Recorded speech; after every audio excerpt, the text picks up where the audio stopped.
كل شيء بايده. قاعد ليه مخنوق متضايق ليه؟ حاسس ان الدنيا قافله في وشك ليه؟ ربنا سبحانه وتعالى قالها من زمان: ما خلقت الجن والانس الا ليعبدون.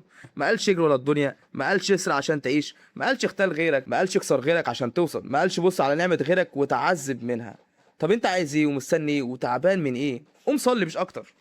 حرفيا قوم صلي. مش لازم اول ما تصلي مشاكلك كلها هتتحل، لكن افهم حاجه واحده بس: كل حاجه في ايد مين؟ رزقك، شغلك، مستقبلك، الوظيفه الكويسه اللي نفسك فيها، الانسان اللي نفسك تحبها وتتجوزها، الصحه، الفرج، النعمه، كل ده في ايد واحد بس: الله سبحانه وتعالى. انت مين يا ابني عشان ترفض قدر ربنا؟ لو حد قالك هديك قصر كبير واكل وزوجه وحياه كلها نعم، طلب بسيط جدا: تتكلم معاه 5 دقايق في اليوم لمده 5 مرات، هترفض؟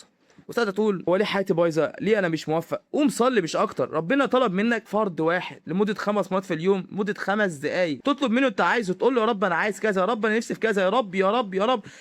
انت رافض ليه؟ الحياه مش صعبه للدرجه دي. عليك بس تحط جمله في واحده في خيالك، بس جمله واحده بس: انا مش بايدي حاجه، انا اللي عليا اعمله، وكل شيء بايد واحد بس: بايد ربنا.